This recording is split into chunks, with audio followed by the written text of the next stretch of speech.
Good afternoon, everyone, and welcome to week 6 and the final week of our Manifold Leadership Summit 1.0 with the theme, Building the Leader Before Building the Organization. Over the past 5 weeks, we have explored critical layers from leadership vision to persistence and resilience to elevating yourself and your team to confidence and leading beyond limits. And in today's final session, we are focusing on winning together, the power of connection, clarity, and collaboration.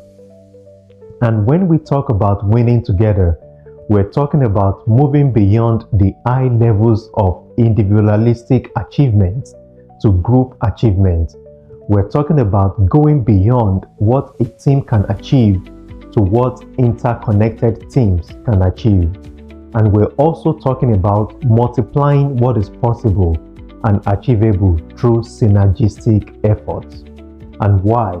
Because progress, accolades, and achievements multiply when efforts are combined. Two groups working together synergistically will achieve significantly more than a combination of what each individual group can achieve alone. And the critical question to ask yourself as you seek to increase your success, to achieve your goals and your dreams, and to lead yourself and your organization to the next level is to ask yourself, who is my team? Who is your team? Who is by your side? Who is in your corner? Who is helping you deliver the value that you want to deliver to your world? Take this summit as an example.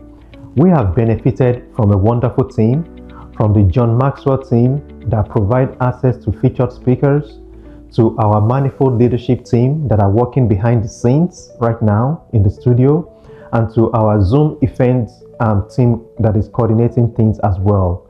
Through the connection and the collaboration with the John Maxwell team, we have had access to speakers who would normally charge 5 to 6 figures for a single hour of content.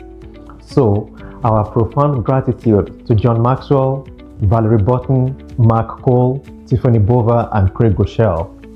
And then, in the Manifold Leadership team, sometimes you don't know how much goes in the back end of something until you get into it.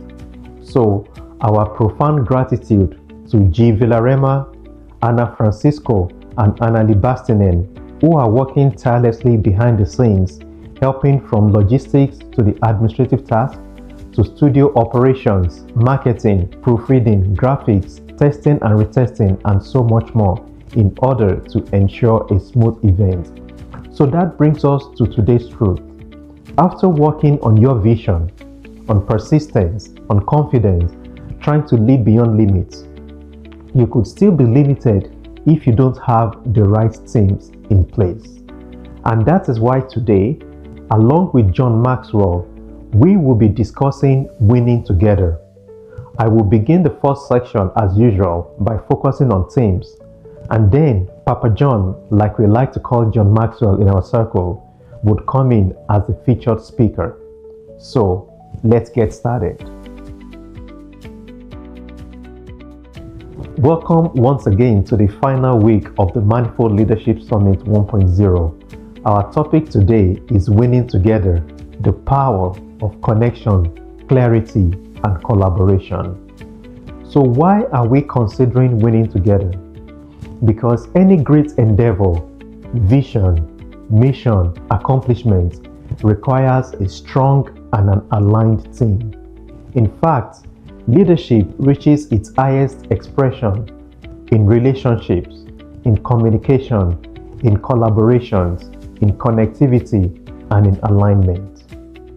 John Maxwell once said that a dream without a team is a nightmare. Think about that for a second. A dream without a team is a nightmare. And that's not the place that we want to be. And this is because teamwork makes the dream work. The most impactful visions do not happen through one gifted leader alone. They happen through connected people working towards a common goal. And that is the power of teams. In considering the power of teams today, we will look at 4 different areas. The first one is growing your team, and then we'll move to assessing your team members. Then we'll know how to develop leaders within your team, and then growing beyond your teams. So, growing your teams. Let's talk about what it means to grow your team and to grow through different team levels. For an entrepreneur, you may start as a one-man army, but you never really want to start as a one-man. Because the difference between a one-man army and a one-man operation is that a one-man operation relies only on himself, but a one-man army, even though he is one man, is equipped with the tools, with the resources, with the support, advisors, mentors, coaches, and systems that can multiply capacity. So even at the beginning, if you're an entrepreneur starting as a one-man army, you're not building alone. You're building with the necessary supports in place, even though the physical team may not yet be there. And now, when the growth begins and your vision expands, you begin to move through different levels. In level 1, you do everything.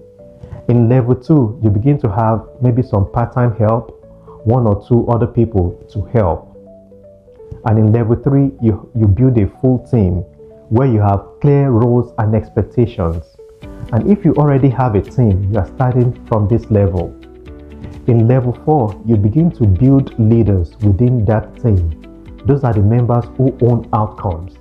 And in level 5, you build a culture where values drive the behavior, even when you are not in the room.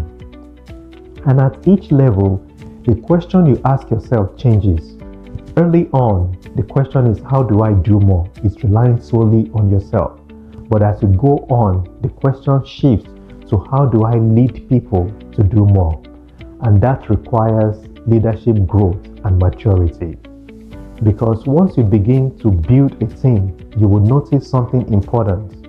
That some people thrive in certain roles and struggle in others.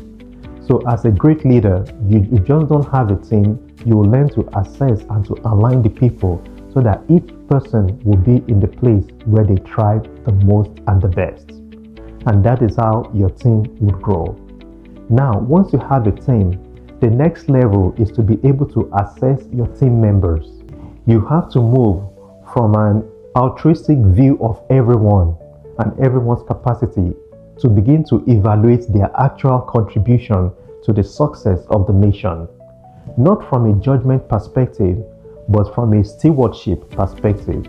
Because your vision has weight, it has things that it has to deliver to the world, and that weight requires capacity.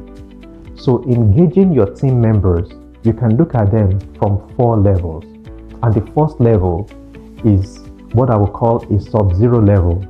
The person is not a team member. You can consider them as a team individual. This kind of person acts as if they are showing you a favor by showing up, or they don't show up consistently, or they lack the necessary work ethic, and they are individuals that you cannot rely on. They may be able to do certain things, but they drain momentum from the vision. The second level is the basic team member. This is a team member that will show up consistently, that has an okay work ethic most of the time. They can do their work with minimal help, but they shy away from responsibilities, and many times you have to monitor them to ensure that the work is properly completed. The next level is the good team member.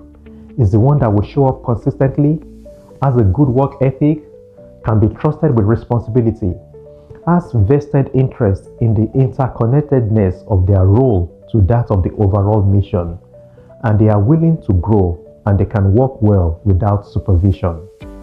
At this level, they just don't complete the task, they strengthen the team. And the last level is the excellent team member. This is the kind of person that goes above and beyond. They buy into the vision. They see the advancement of the vision and the organization as their own advancement. They just don't work for the pay, they work with purpose. And here's the difference. A good team member can do the job, but excellent team members protect the vision. and excellent team members are the key to building leaders within your team. So the next thing that we'll consider is to develop leaders within your team.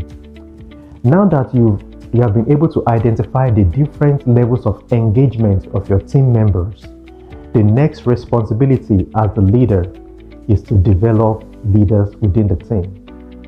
And this is what many people overlook, that the strength of your organization would never exceed the leadership capacity inside it.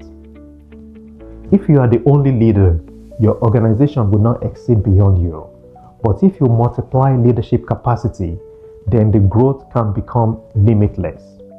So, in developing the leadership capacity, you should establish a baseline training for everyone, provide advanced development for key team members, align the strength of people to their roles, and then build a leadership pipeline. For the baseline training, everyone in the organization should have a sense of understanding of the vision and the mission. They should have clarity of their roles and their expectations, the communication standards of the organization, the culture, and the accountability systems that are in place. When the baseline training is in place, everyone speaks the same language, they have the same expectation, and they are able to operate from the same standard. Baseline training makes it easier to lead the team. Then we will move to advanced training for key team members. Once you identify those that are good or they are excellent, the next is to be able to invest more in them to build their leadership capacity. This could be through giving additional responsibilities, or tasking them with supervision, monitoring, and reporting, or inviting them into strategic thinking sessions, or exposing them to decision-making processes, also providing coaching and mentorship to help build them become stronger. Because if you don't intentionally build your excellent team members, you would either limit them or you will lose them, and both are costly. Next thing to do is to be able to make sure that within your team, you are aligning roles with assessment, because not every good team member will be good in every role.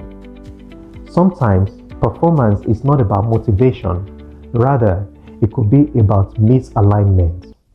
That is where you want to employ tools like strength-based analysis, DISC profile, or personality profile to help to ask and answer critical questions such as, can this person thrive in this role? Is this person wired for details? Can they thrive in structure, or are they better with creativity? Would they work more in support role or work better in leadership roles? Because when you are able to match the strength and the role, the confidence and the engagement as well as the performance improves. And if you're able to achieve all of those, then the next thing is to see how you can build a leadership pipeline to develop as many leaders as possible within your team, to move from asking who can do this task to who can lead this into the next level, and empowering them to make those leadership decisions, because that is the difference between a functioning team and a scalable organization. If you have a pipeline of leaders in separate areas, you could easily scale your organization. The last part that I would like us to consider is for you to grow beyond your team level. That even when you have excellent team and excellent leadership capacity in place, as the person that is spearheading, you should be able to grow and be ahead of the people that you're leading. And you should be able to connect with others who have better insight, experience, wisdom, and strategy. Why? Because every challenge you might face in your business or in your organization right now, someone else has already walked through it. As a leader, you can choose to pay by learning from your experience, which could be costly, or learning through mentorship. When you go beyond your team, you have mentors that stretch your thinking. You have advisors that sharpen your strategy. You have peer relationships that increase your standard. and you have network that expand your opportunities.